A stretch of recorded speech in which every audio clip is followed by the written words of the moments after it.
already hot with no breeze, and the sweat dampened her face. It would be noon before much longer, and she had not stirred from the room. That was unlike her. She could not remember why she had decided to laze the morning away with a book. She seemed unable to concentrate on reading of late. By the golden clock on the mantel above the marble fireplace, an hour had passed since she last turned a page, and she could not recall its words. It must be the heat. The red-coated young officer of her guards, kneeling with one fist pressed to the red and gold carpet, looked vaguely familiar. Once she had known the name of every guard assigned to the palace. Perhaps it was all the new faces. Talanfor, she said, surprising herself. He was a tall, well-made young man, but she could not tell why she remembered him in particular. Had he brought someone to her once, long ago? Guardsman Lieutenant Martine Talanfor. He glanced at her, startlingly rough-eyed, before putting his gaze back on the carpet. My queen, forgive me, but I'm surprised that you remain here given the morning's news. What news? It would be good to learn something besides Altema's gossip of the Tyran court. At times she felt that there was something else she wanted to ask the woman, but all they ever did was gossip, which she could never remember doing before. Gabriel seemed to enjoy listening to them, sitting in that tall chair in front of the fireplace with his ankles crossed, smiling contentedly. Altema had taken to wearing rather daring dresses. Morghese would have to say something to her. Dimly she seemed to remember thinking that before. Nonsense. If I had, I would have spoken to her already. She shook her head, realizing that she had drifted away from the young officer entirely, that he had begun speaking and stopped when he saw she was not listening. Tell me again. I was distracted. And stand.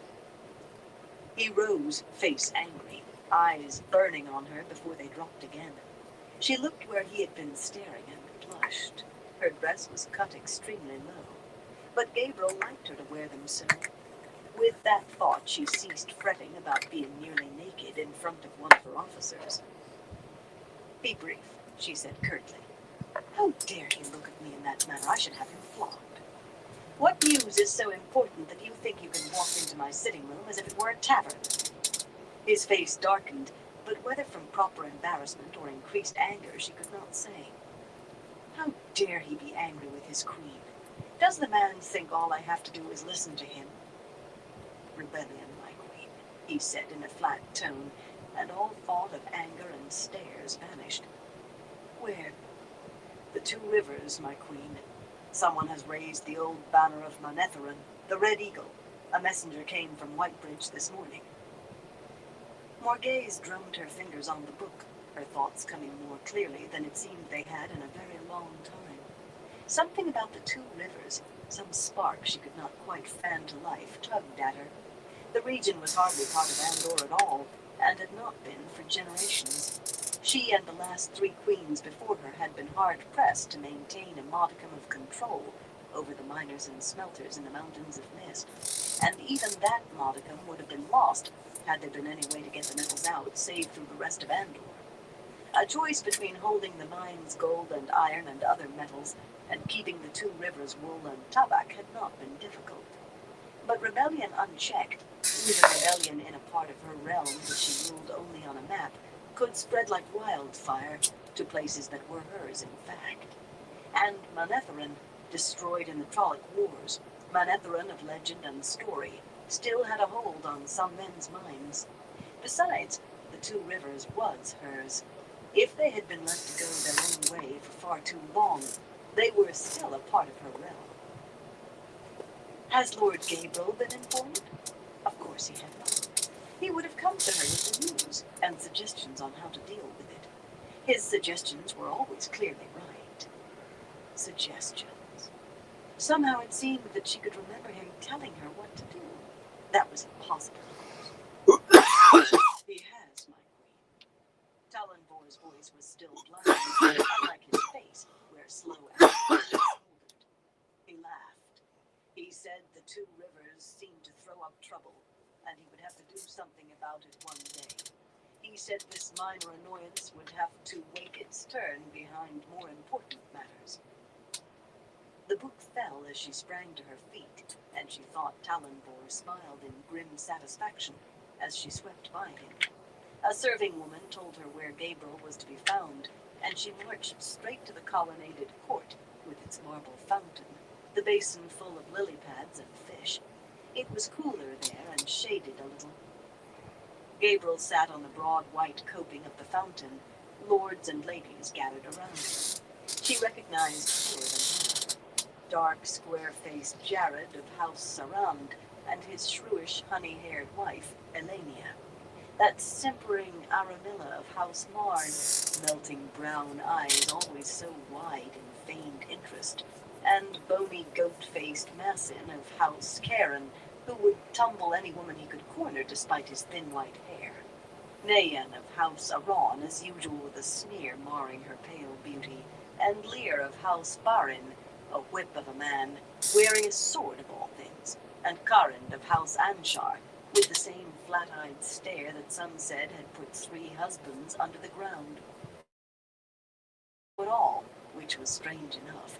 But these she never allowed into the palace, except on state occasions. Every one had opposed her during the succession.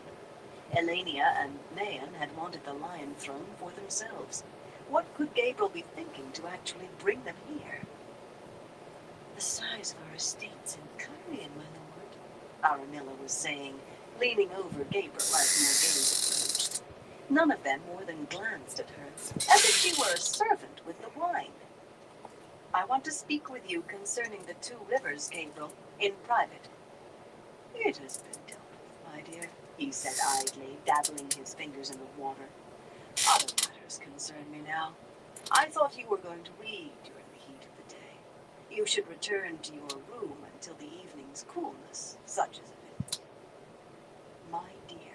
He had called her my dear in front of these interlopers. As much as she thrilled to hear that on his lips when they were alone, Elenia was hiding her mouth. I think not, Lord Gabriel, Morghese said coldly. You will come with me now, and these others will be out of the palace before I return, or I will exile them from Camelin completely. Suddenly he was on his feet, a big man, towering over her. She seemed unable to look at anything but his dark eyes. Her skin tingled as if an icy wind were blowing through the courtyard. You will go and wait for me, Morghese. His voice was a distant roar filling her ears. I have dealt with all that needs dealing with. I will come to you this evening. You will go now. You will go. She had one hand lifted to open the door of her sitting room before she realized where she was and what had happened. He had told her to go, and she had gone. Staring at the door in horror, she could see the smirks on the men's faces, open laughter on some of the women's. What has happened to me? How could I become so besotted with any man? She still felt the urge to enter and wait for him. Dazed, she forced herself to turn and walk away. It was an effort. Inside, she cringed at the idea of Gabriel's disappointment in her when he did not find her where he expected, and cringed further at recognizing the fawning thought. At first, she had no notion of where she was going or why, only that she would not wait obediently, not for Gabriel, not for any man or woman in the world. The fountained courtyard kept repeating in her head, him telling her to go, and those hateful, amused faces watching. Her mind still Hey, seemed Fire, how you wrong. doing? She could not comprehend how or why she could let go. She had to think of something that she could Hope you're doing understand, good. something she could deal with, Jared Sarand and the others. When she assumed the throne, she had pardoned them for everything they had done during the succession, as she had pardoned everyone who opposed her. It had seemed best to bury all animosities before they could fester into the sort of plotting and scheming that infected so many lives. The game of houses, it was called, Desdemona. And it led to endless battles between houses, to the toppling of rulers. The game was at the heart of the city of Carrion, and no doubt had done its Hell part yeah. in the turmoil enveloping Aradoman and Caraval. The pardons had had to go to all to stop Desdemar being born in Andor, but could she have left any unsigned, they would have been the parchments with those 7's names. Gabriel Oh, knew yeah. that. Publicly, she had shown no disfavor, but in Yeah, I didn't private, go she live had last deep night. distrust. I think it was last They night. I had didn't go pry live. I their wasn't feeling jaws too open to good. swear fealty, and she could hear the lie on their tongues. Any one would leap at a chance to pull her down, and all 7 together. There was only one conclusion she could reach. Gabriel must be against her. It could not be to put Elenia or Nayan on the throne. Not when he has me already, she thought bitterly, behaving like his lapdog. He must mean to supplant her himself, to become the first king that Andor had ever had. And she still felt the desire to return to her book and wait for him. She still ached for his touch. It was not until she saw the aged faces in the hallway around her, the creased cheeks and often bent backs, that she became aware of where she was. The pensioners' quarters. Some servants returned to their families when they grew old, but others had been so long in the palace that they could think of no other life. Here they had their own small apartments, their own shaded garden, and a spacious courtyard. Like every queen before her, she supplemented their pensions by letting them buy food through the palace kitchens for less than its cost, and the infirmary treated their ills. Creaky bows and unsteady curtsies followed her, and murmurs of, "The light shine upon you, my queen," and "The light bless you, my queen," and "The light protect you, my queen." She acknowledged them absently. She knew where she was going now. Lini's door was like all the others along the green tiled corridor, unadorned save for a carving of the rearing lion of Andor.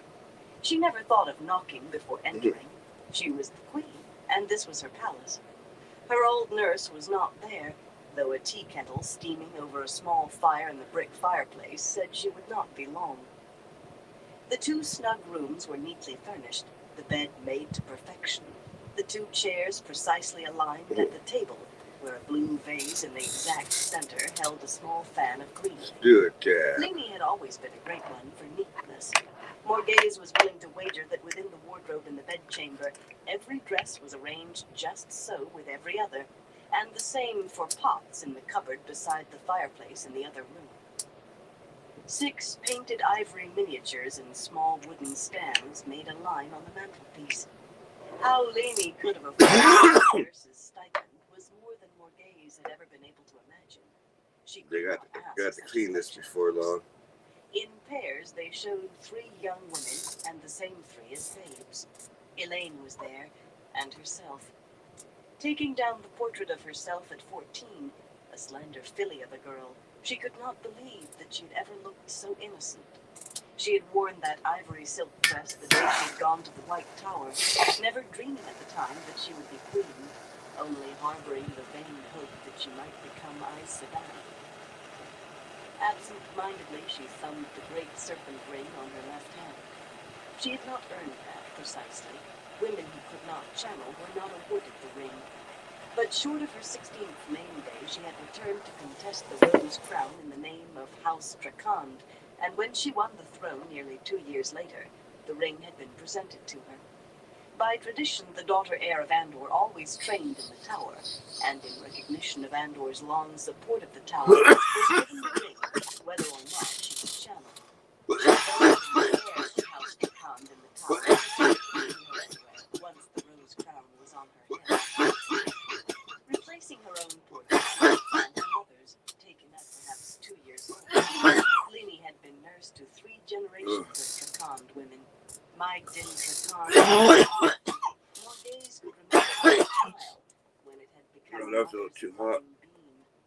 It was Maegdin who should have had the lion throne, but a fever had carried her away, and a young girl found herself high seat of House Drakand, in the middle of a struggle for the throne, with no more support in the beginning than her house retainers and the house bard. I won. I will not give it up, and I will not see a man take it. For 1,000 years a queen has ruled Andor, and I will not let that end now. Meddling in my things again, are you, child? That voice triggered long-forgotten. Morghese had the mirror on her back before she knew it. With a rueful shake of her head, she put the portrait back on its stand. I'm not a girl in the nursery any longer, Lini. You must remember that, or one day you will say something where I must do something about it. My neck is scrawny and old, Leanie said, setting a net bag of carrots and turnips on the table. She looked frail in her neat gray dress, her white hair drawn back in a bun from a narrow face with skin like thin parchment. Her face was straight, her voice clear and strong, and her dark eyes as sharp as ever. To give it to a hangman or headsman, I am almost done with it anyway. A gnarled old branch dulls the blade that severs the head. Morghese sighed. Linny would never change. That was definitely too hot. She would not curtsy if the entire court were watching. You do grow That was a rough tougher one. as you grow older. I am not certain a headsman could find an axe sharp enough for your neck. You've not been to see me in some time, so I suppose there's something you need to work out in your mind.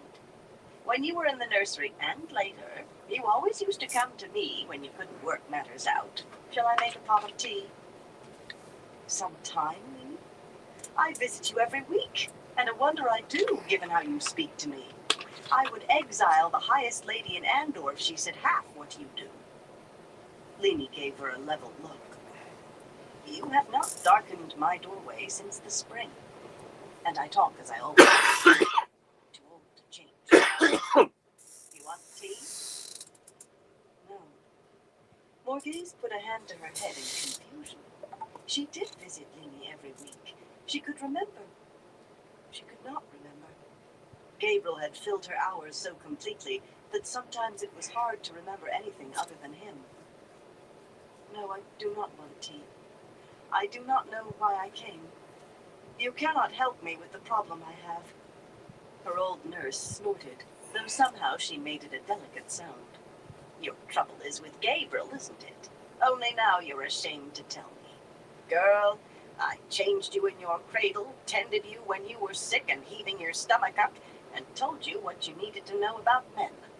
You've never been too shamed to discuss anything with me, and now is no time to begin. Gabriel? Morghese's eyes widened. You know? But how? Oh, Yeah, definitely a good one. Leanie said sadly. Everyone knows, though no one's had the courage to tell you. I might have right away, but it is hardly something I could go running to you with now, is it? It is the kind of thing a woman won't believe until she finds out for herself. What are you talking about? Morghese demanded. It was your duty to come to me if you knew, Linny. It was everyone's duty. Light, I am the last to know, and now it may be too late to stop it. Too late? Linny said incredulously. Why should it be too late? You bundled Gabriel out of the palace, out of Andor, and Altema and the others with him, and it is done with. Too late indeed. For a moment, Morghese could not speak. Altema, she said finally. And the others? Linny stared at her, then shook her head in disgust. I am an old fool. My wits are dry-rooted. Well, you know now. When the honey's out of the comb, there's no putting it back. Her voice became gentler and at the same time brisk. Let's clean this real For quick. telling Morghese that her pony had broken a leg and had to be put down. Gabriel spends most of his nights with you, but Altema has nearly as much of his time. He spreads himself thin with the other 6. 5 have rooms in the palace. 1, a big-eyed young thing who sneaks in and out for some reason, all swathed in a cloak, even in this heat. Perhaps she's a husband. I'm sorry, girl, but truth is truth. Better to face the bear than run from it. Morghese's knees sagged, and if Leanie had not hurriedly pulled the chair from the table to shove under her, she would have sat down on the floor. Ultimately, him watching the two of them as they gossiped took on a new image now. A man fondly watching 2 of his pet cats at play. And 6 others. Rage boiled up in her, a rage that had been lacking when she only thought he was after her throne. That she had There you considered coldly, clearly, Nice and as clean. clearly as she could consider anything recently. Let That that was a danger that had to be looked at with cold reason. cool down. This The man had ensconced his jades in her Then house. heat it up He had again. made Then her we'll just do another another of his dab. trulls. She wanted his head. She wanted him flayed alive. The light helper, she wanted his touch. I must be going mad. That will be solved along with everything else, she said coldly. Much depended on who was in Caelin and who on their country estates. Heat Where that is Lord card up. Pelivar, Lord Abel, Lady Arathel? They led strong There we houses and many retainers. Exiled, Linny said slowly, giving her an odd look. Nice. You exiled them from the city last spring. Morgan stared back. She remembered none of that, except that now, dim and distant, she did. Lady Elorian, she said slowly. Lady Aemlyn and Lord Luan? More strong houses, more houses that had been behind her before she gained the throne. Exile, Linny replied just as slowly. You had Elorian flogged for demanding to know why. She bent to brush Morgaze's hair back, gnarled fingers lingering on her cheek as they had when she checked for fever. Are you well, girl? Morgaze nodded dully, but it was because she was in a shadowy way. Elorian, screaming in outrage as her gown was ripped down the back. House Tremaine had been the very first to throw its support to Trakand, brought by a plumply pretty woman only a few years older than Morgaze. Brought by Elorian, now one of her closest friends. At least she had been. Elaine had been named after Elorian's grandmother. Vaguely, she could recall others leaving the city. Distancing themselves from her, it seemed obvious now. And those who remained? Houses too weak to be of any use, or else sycophants.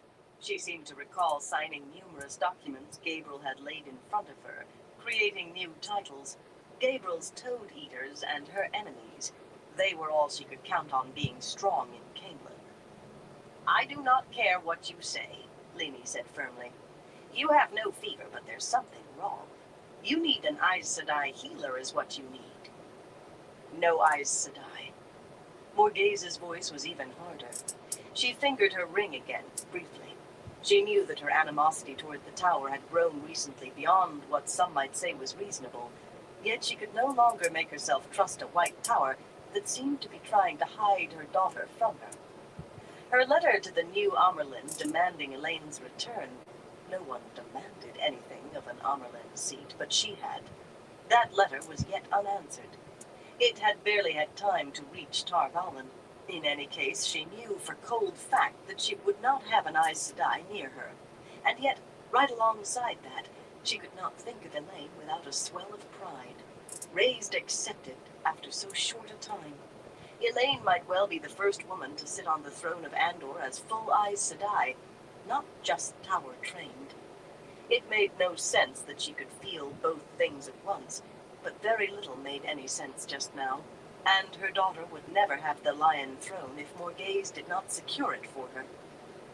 I said no Aes Sedai, Lady, so you might as well stop looking at me like that. This is one time you will not make me take bad-tasting medicine.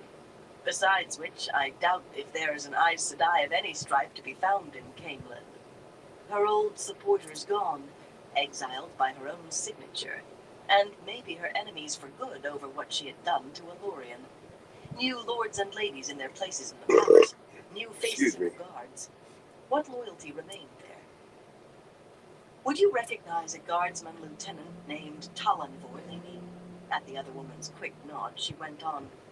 Find him for me and bring him here. But do not let him know you are bringing him to me. In fact, tell everyone in the pensioners' quarters that should anyone ask, I am not here. There is more to this than Gabriel and his women, isn't there? Just go, Linny, and hurry. There is not much time. By the shadows she could see in the tree-filled garden through the window, the sun had passed its height. Evening would be there all too soon. Evening, when Gabriel would be looking for her. When Linny left, Morgaze remained in the chair, sitting rigidly. She dared not stand. Her knees were stronger now, but she feared that if she began moving, she would not stop until she was back in her sitting room, waiting for Gabriel. The urge was that strong, especially now that she was alone. And once he looked at her, once he touched her, she had no doubt that she would forgive him everything. Forget everything, maybe, based on how fuzzy and incomplete her memories were. Had she not known better, she could have thought that he had used the one power on her in some way, but no man who could channel survived to his age. Leanie had often told her that there was always one man in the world for whom a woman would find herself behaving a brainless fool, but she had never believed that she could succumb. Still, her choices in men had never been good, however right they seemed at the time. Tarangale Damodred she had wed for political reasons. He had been married to Tigraine, the daughter-heir whose disappearance had set off the succession when Mordralane died. Marrying him had made a link with the old queen, smoothing the doubts of most of her opponents, and more importantly had maintained the alliance that had ended the ceaseless wars with Kyrian. In such ways did queens choose their husbands. Tarangale had been a cold, Sounds like a man, tough group to and there join. was never love, despite 2 wonderful children. It had been almost a relief when he died in a hunting accident. Tomdrill Marilyn, house bard and then court bard, had been a joy at first, intelligent and witty, a laughing man who used the tricks of the game of houses to aid her to the throne, and help strengthen Andor once she had it. He had been twice her age then, yet she might have married him. Marriages with commoners were not unheard of in Andor, but he vanished without a word, and her temper got the better of her. She never had learned why he had gone, but it did not matter. When he finally returned, she would surely have rescinded the arrest order, but for once, instead of softly turning her anger aside, he had met her harsh word for harsh word, saying things she could never forgive. Her ears still burned to remember being called a spoiled child and a puppet of Tar Valon. He had actually shaken her, his queen. Then there had been Gareth Bryn, strong and capable, as bluff as his face and as stubborn as she. He had turned out to be a treasonous fool. He was well out of her life. It seemed years since she had seen him instead of little more than half of one. And finally, Gabriel, the crown to her list of bad choices. At least the others had not tried to supplant her. Not so many men for one woman's life, but in another way, too many. Another thing that Leanie sometimes said was that men were only good for 3 things, though very good for those. She had been on the throne before Leanie had thought her old enough to tell what the 3 things were. Perhaps if I'd kept just to the dancing, she thought wryly, I'd not have so much trouble with them. The shadows in the garden beyond the window had shifted an hour's worth before Leanie returned with young Talonvor, who went to one knee while she was still shutting the door. He didn't want to come with me at first, she said. 50 years ago, I suppose I could have shown what you are displaying to the world, and he'd have followed quick enough. But now I must needs use sweet reason. Talonvor turned his head to look up at her sourly. You threatened to harry me here with a stick if I did not come. You are lucky I wondered what was so important to you, instead of having somebody drag you to the infirmary. Her stern sniff did not faze him. His acrid gaze turned angry as it shifted to Morgaze. I see your meeting with Gabriel did not go well, my queen. I had hoped for more. He was looking straight at her eyes, but Leanie's comment had made her aware of her dress again. She felt as though glowing arrows were pointing to her exposed bosom. It was an effort to keep her hands calmly in her lap. You are a sharp lad, Talonvor, and loyal, I believe, else you would not have come to me with the news of the 2 rivers. I'm not a boy, he snapped, jerking upright where he knelt. I am a man who has sworn his life in service to his queen. She let her temper flare right back at him. If you are a man, behave as one. Stand and answer your queen's questions truthfully. And remember that I am your queen, young Talonvor. Whatever you think may have happened, I am queen of Andor. Forgive me, my queen, I hear and obey. The words were properly said, if not exactly contrite, but he stood head high, staring at her as defiantly as ever. right. The man was as stubborn as Gareth Bryn had ever been. How many loyal men are there among the guards in the palace? How many will obey their oaths and follow me? I will, he said quietly, and suddenly all of his anger was gone, though he still stared intently at her face. For the rest, if you wish to find loyal men, you must look to the outlying garrisons, perhaps as far as Whitebridge. Some who were in Camelin were sent to Cairhien with the levies, but the rest in the city are Gabriel's to a man. Their new oath is to throne and law, not the queen. It was worse than she had hoped for, but no more than she had expected, really. Whatever he was, Gabriel was no fool. Then I must go elsewhere to begin re-establishing my rule. The houses would be difficult to rally after the exiles, after a Lorien, but it had to be done. Gabriel may try to stop me leaving the palace. She found a faint memory of trying to leave twice and being halted by Gabriel. So you will procure 2 horses and wait in the street behind the south stables. I will meet you there, dressed for riding. Too public, he said, and too close. Gabriel's men might recognize you, however you disguised yourself. I know a man. Could you find an inn called the Queen's Blessing in the western part of the new city? The new city was new only in comparison with the inner city it surrounded. I can. She did not like being opposed, even when it made sense. Bryn had done that too. It would be a pleasure to show this young man just how well she could disguise herself. It was her habit once a year, though she realized that she had not done it so far this year, to dress as a commoner and walk the streets to feel the pulse of the people. No one had ever recognized her.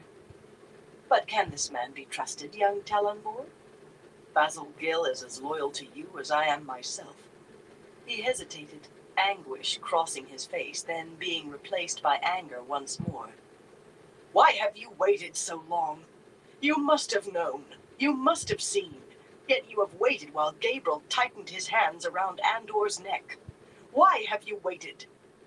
So, his anger was honest. Hey, Bastian, how you doing, and bro? deserved an honest answer. Only she had no answer. Certainly not Let's one do a she could dab. tell. It is not your place to question your queen, young man, she said with a gentle firmness. A loyal man, as I know that you are loyal, serves without question. He let out a long breath. I will await you in the stable of the Queen's Blessing, my queen. And with a bow suitable for a state audience, he was gone. Why do you keep calling him young? Lily demanded once the door closed. It puts his back up. A fool puts a burr under the saddle before she rides. He is young, Lily. Young enough to be my son. Lily snorted, and this time there was nothing delicate about it. He has a few years on Galad, and Galad is too old to be yours. You were playing with dolls when Talonvor was born, and thinking babes came the same way as dolls. Sighing, Morghese wondered if the woman had treated her mother like this. Probably. And if Lyney lived long enough to see Elaine on the throne, which somehow she did not doubt, Lyney would last forever. She would probably treat Elaine no differently. That was assuming Oh shit, that a that throne sucks, remained for Bastian. Elaine to inherit. The question is he as loyal as he seems, Lyney? One faithful guardsman, when every other loyal man in the palace has been sent. Suddenly it seems too good to be true. He swore the new oath. Morghese opened her mouth, but Lyney forestalled her. I saw him afterwards, alone behind the stables. That's how I knew who you meant. I found out his name. He did not see me. He was on his knees, tears streaming down his face. He alternated apologizing to you and repeating the old oath. Not just to the Queen of Andor, but to Queen Morghese of Andor. There you go. He swore in the old way on his sword, slicing it off so he would shed his last drop before breaking it. Follow you against an army with nothing but his bare hands. That was good to know. If she could not trust him. She would not trust Leanie. You're right, they probably are. Never Leanie. He had sworn in the old way. That was something for stories now. And she was letting her thoughts drift again. Surely But it's Gabriel's okay. clouding of her If mind they was get finished pissed off, now you can with all tell she them it's knew. Then why it's did a better part to of her be still want pissed to go off back to than her pissed sitting room on. and wait? She had to concentrate. I will need a simple dress, Leanie. One that does not fit too well. A little soot from the fireplace, and Linny insisted on coming, too. Morgaze would have had to tie her to a chair to leave her behind, and she was not certain that the old woman would have let herself be tied. She'd always seemed frail, and had always been far stronger than she Hey, seemed. fire. When they slipped out through a small side gate, Morgaze did not look very much like herself. A bit of soot had darkened her red-gold hair, taken its sheen away and made it lank. Sweat rolling down her face helped as well. No one believed that queens sweated. A shapeless dress of rough, very rough, gray wool with divided skirts completed her disguise. Even her shift and stockings were coarse wool. She looked a farm woman who had ridden the cart horse to market and now wanted to see a little of the city. Linny looked herself, straight Right, backed and kayak's no definitely more nonsense, important. in a green woolen riding dress, well cut but 10 years out of fashion. Wishing she could scratch, Morgaze also wished that the other woman had not taken her so to heart about the dress not fitting very well. Stuffing the low-necked gown away under the bed, her old nurse had muttered some saying about displaying wares you did not mean to sell, and when Morgaze claimed she had just made it up, her reply was, "At my age, if I make it up, it's still an old saying." Morgaze more than half suspected that her itchy, ill-draped dress was punishment for that gown. The inner city was built on hills, streets following the natural curve of the land and planned to give sudden views of parks full of trees and monuments, or tile-covered towers glittering 100 colors in the sun. Sudden rises hurled the eye across Camelin entire to the rolling plains and forests beyond. Morgaze saw none of it as she hurried through the crowds thronging the streets. Usually she would have tried to listen to the people to gauge their mood. This time she heard only the hum and babble of a great city. She had no thought of trying to rouse them. Thousands of men armed mainly with stones and rage could overwhelm the guards in the royal palace, but if she had not known it before, the riots in the spring that had brought Gabriel to her attention, and the near riots the year before, had shown what mobs could do. She meant to rule again in Camelin, not see it burned. Beyond the white walls of the inner city, the new city had its own beauties. Tall, slender towers and domes gleaming white and gold, huge expanses of red-tiled roofs, and the great towered outer walls, pale gray streaked with silver and white. Broad boulevards, split down the middle by wide expanses of trees and grass, were jammed with people and carriages and wagons. Except to notice in passing that the grass was dying for lack of rain, Morgaze kept her mind on what she was hunting. Give me 1 second, From the everyone. experience of her annual Be right forays, back. she chose the people she questioned carefully. Men, mostly. She knew how she looked, even with soot in her hair, and some women would give wrong directions from jealousy. Men, on the other hand, racked their brains to be right to impress her. None with too smug a face or too rough. The first were often offended at being approached, as though they were not afoot themselves, and the others were likely to think a woman asking directions had something else on her mind. One fellow with a chin too big for his face, hawking a tray of pins and needles, grinned at her and said, "Did anyone ever tell you you look a mite like the Queen? Whatever mess she's made of us, she's a pretty one." She gave him a raucous laugh that earned a stern look from Linny. "You save your flattery for your wife. The second turn to the left, you say? I thank you. And for the compliment, too."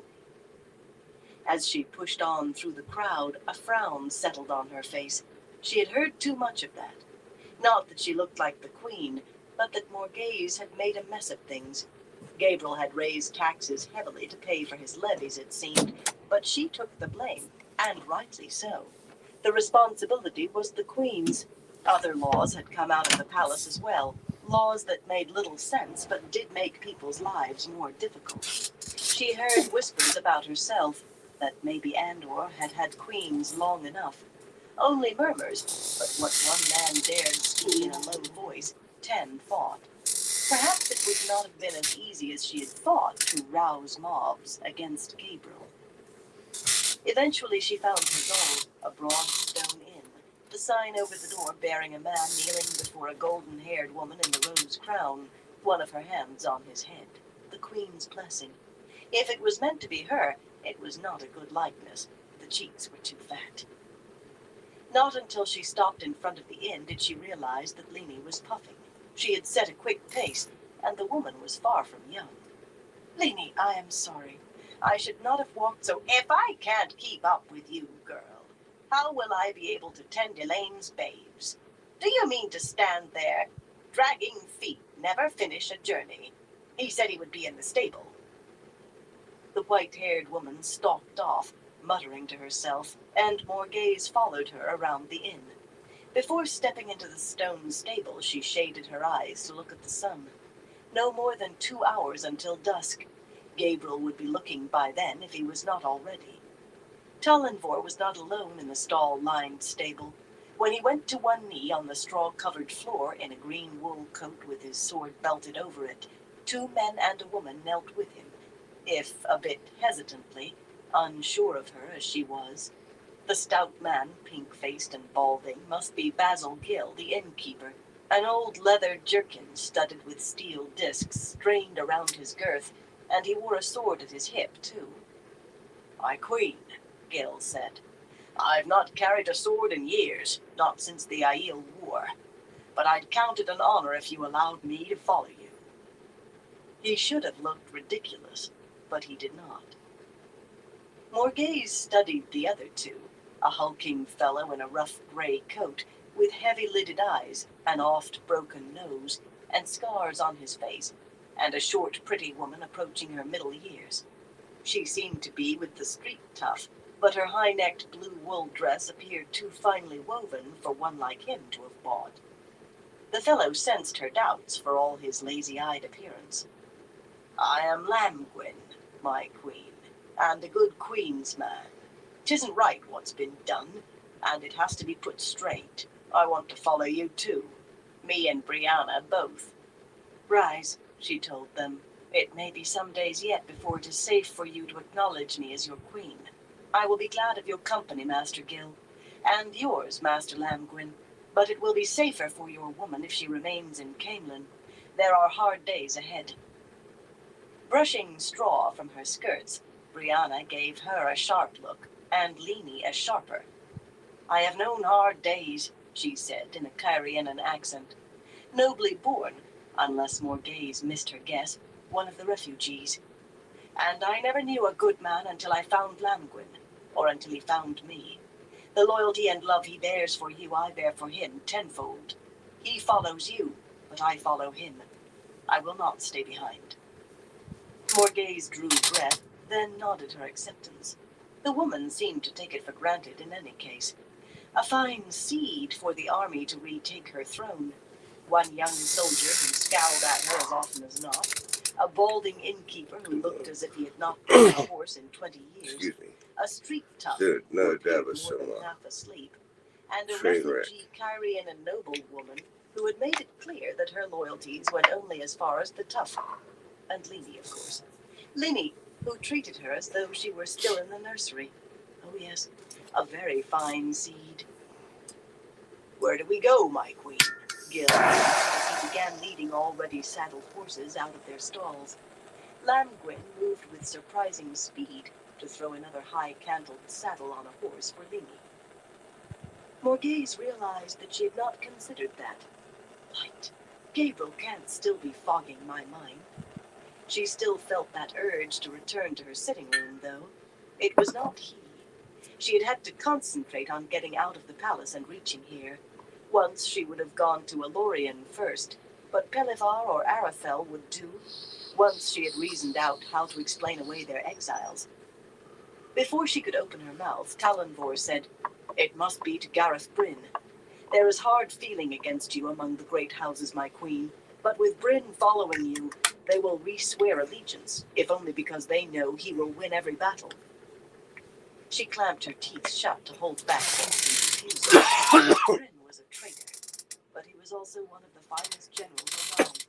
His presence would be a convincing argument when she had to make Pelivar and exiled them. Very well.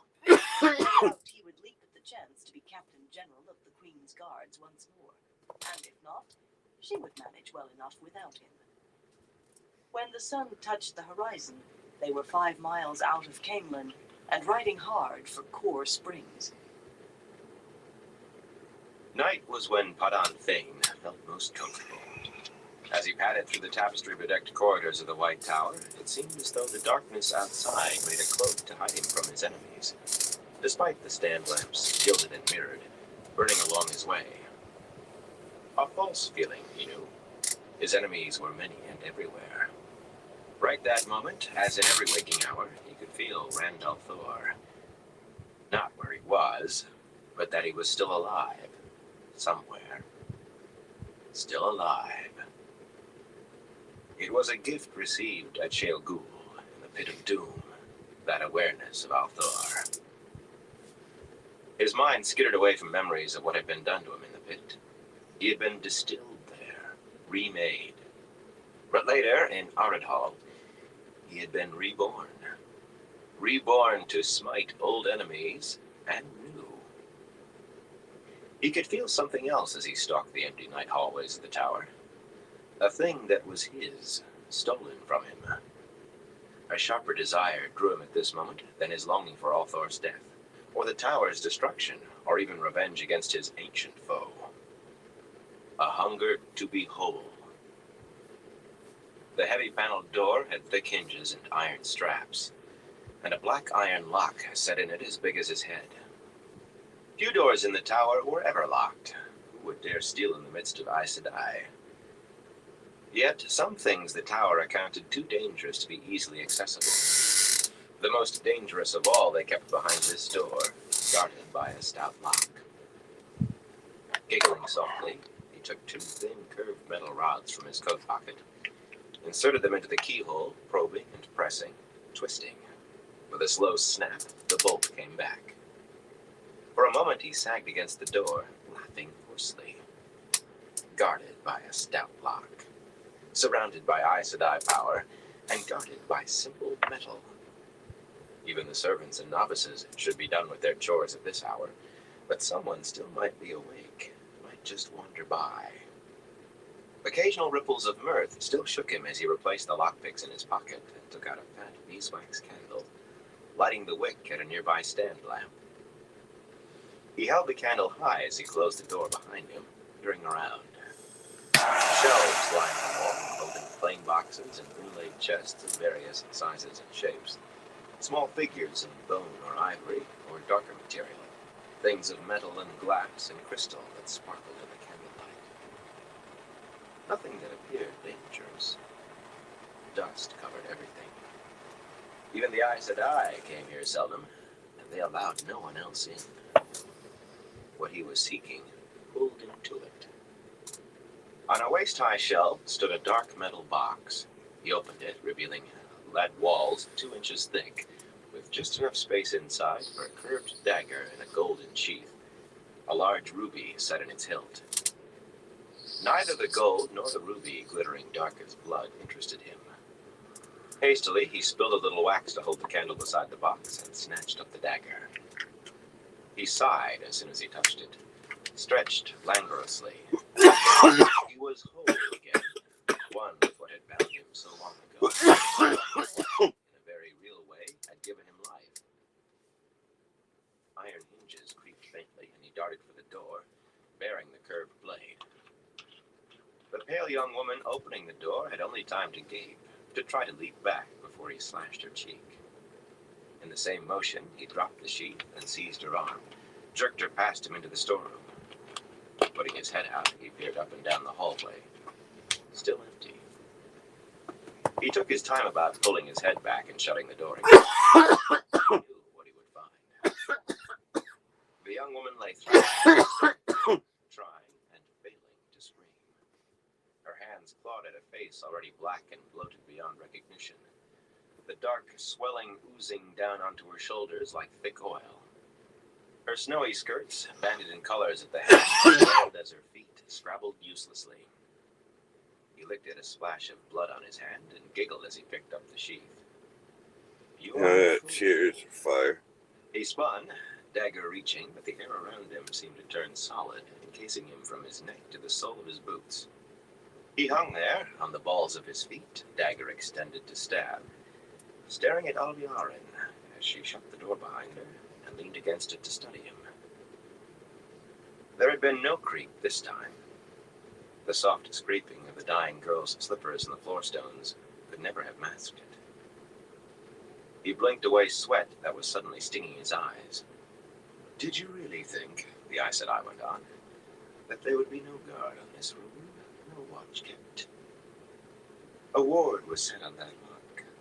That young fool's task tonight was to monitor it. Had she done as she was supposed to, you would find a dozen warders and as many Aes Sedai outside this door now. She is paying the price of her stupidity. The thrashing behind him stilled and his eyes narrowed. Alviarin was not Yellow Aja, but even so, she could have made an attempt to heal the young woman. And she had not raised the alarm the Accepted should have either, or she would not now be here alone. You are Black Aja, he whispered. A dangerous accusation, she said calmly. It was not clear to which of them it was dangerous.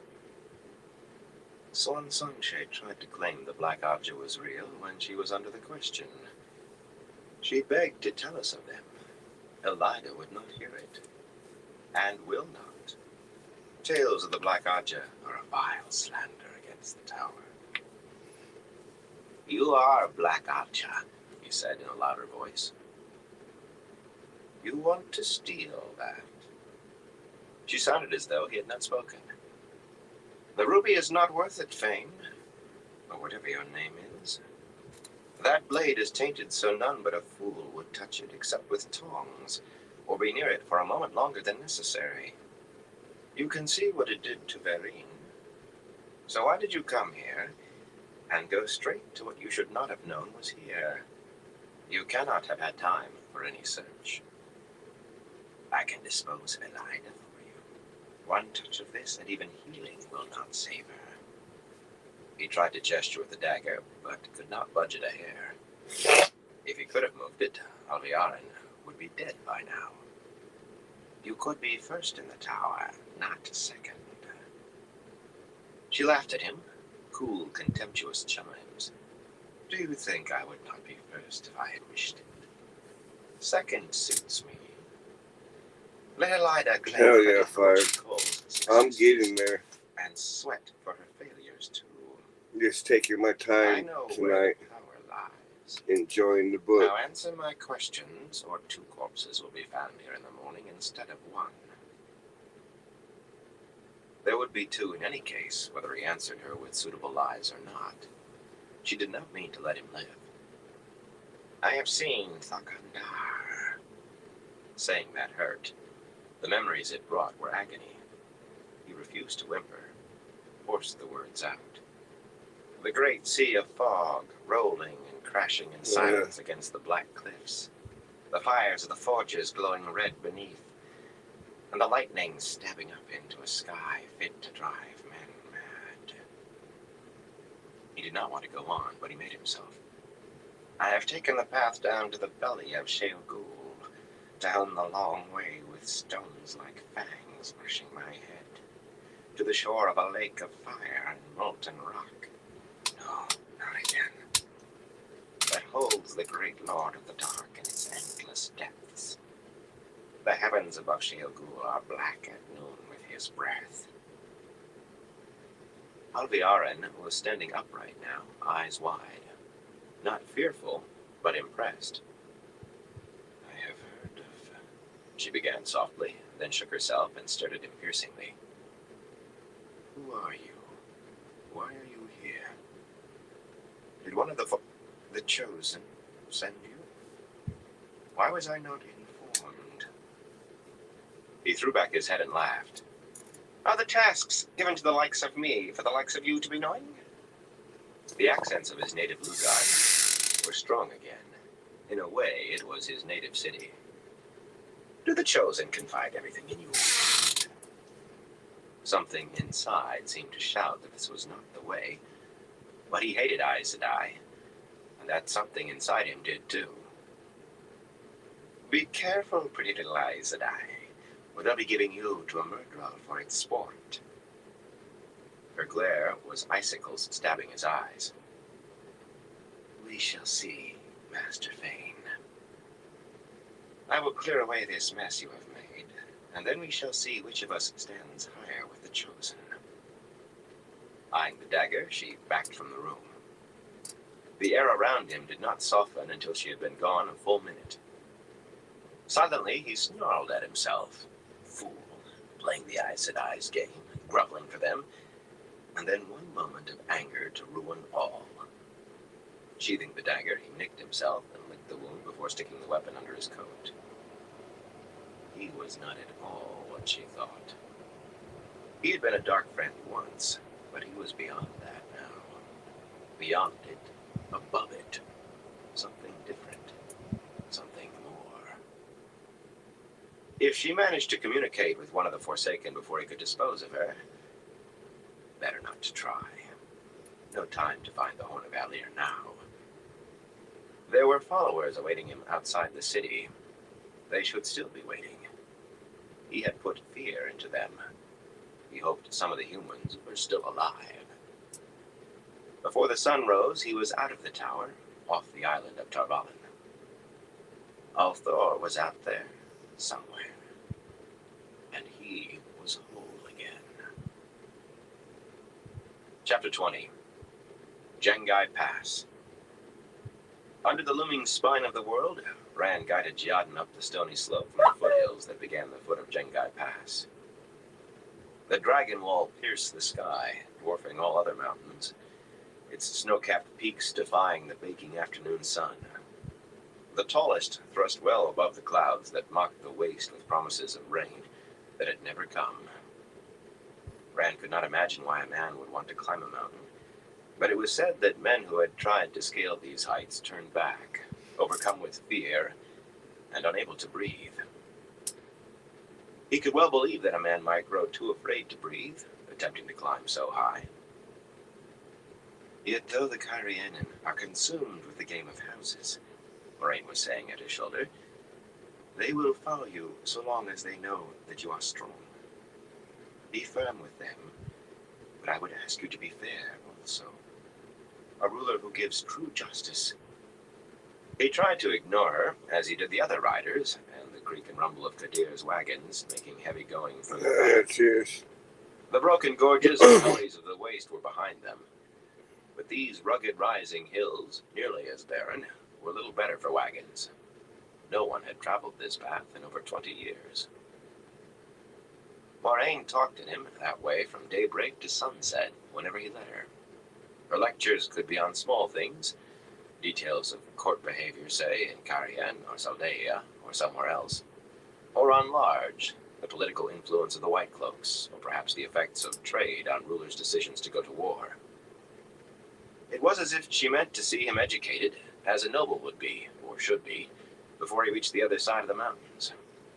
It was surprising how often what she said reflected what anyone back in Emond's Field would have called simple common sense, and also how often it did not. Occasionally she came out with something startling. For instance, that he should trust no woman of the tower except herself, Egwene, Elaine, and Nynaeve, or the news that Elida was now the Amelin seat. Oath to obey or no, she would not tell him how she knew that. She said it was someone else's place to tell if she chose, someone else's secret, and she could not usurp it. He suspected the Wise One Dreamwalkers, though they had stared him right in the eye and refused to say aye or nay. He wished he could make them swear Moraine's oath.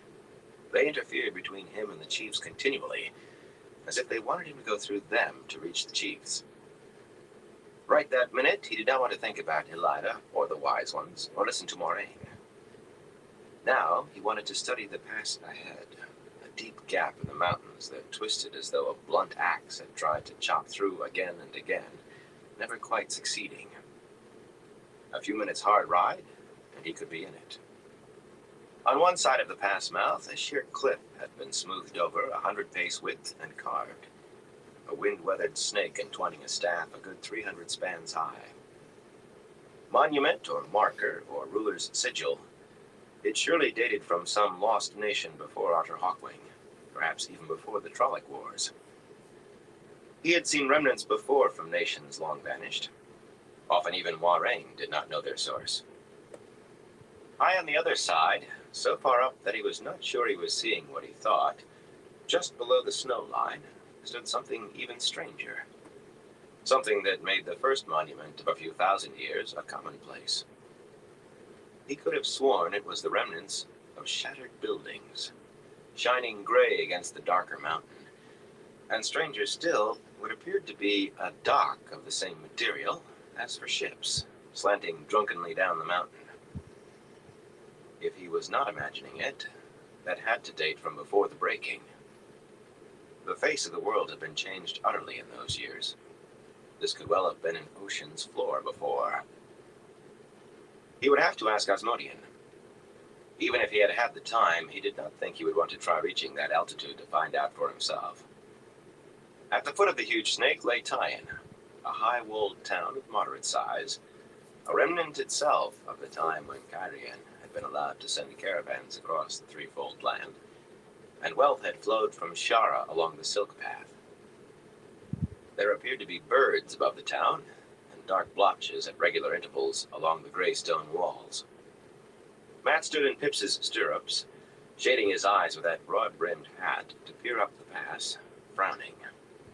Lan's hard face wore no expression at all, yet he appeared just as intent. A gust of wind, a little cooler here, whipped his color-shifting cloak around him, and for a moment, all of him from shoulders to boots seemed to blend into the rocky hills and sparse thorn bushes. "Are you listening to me?" Moiraine said suddenly, reining her white mare closer. "You must—" She took a deep breath. "Please, Rand, there is so much that I must tell you, so much that you need to know." The hint of pleading in her tone made him glance at her. He could remember when he had been overawed by her presence. Now she seemed quite small, for all her regal manner. A fool thing that he should feel protective of her. "There is plenty of time ahead of us, Moiraine," he said gently. "I don't pretend to think I know as much of the world as you. I mean to keep you close from now on." He barely realized how great a change that was from when she was keeping him close. "But I have something else in my mind right now." "Of course," she sighed. "As you wish. We have plenty of time yet." Rand heeled the dappled gray stallion to a trot, and the others followed. The wagons quickened too, though they could not keep up on the slope. Asmodean's, chasing the tails, patch-covered gleeman's cloak rippled behind him like the banner he carried at his stirrup. Brilliant red with the white and black symbol of the ancient Aes Sedai at its center. His face wore a sullen glower. He had not been best pleased at having to be the bannerman. Under that sign he would conquer, the prophecy of Roydion said. And perhaps it would not frighten the world so much as the dragon banner, Lu's Theron's banner, that he had left flying over the Stone of Tyr. Few would know this sign. The blotches on the walls of Tyen were bodies, contorted in their final agonies, bloated in the sun and hanging by their necks in a row that seemed to encircle the town.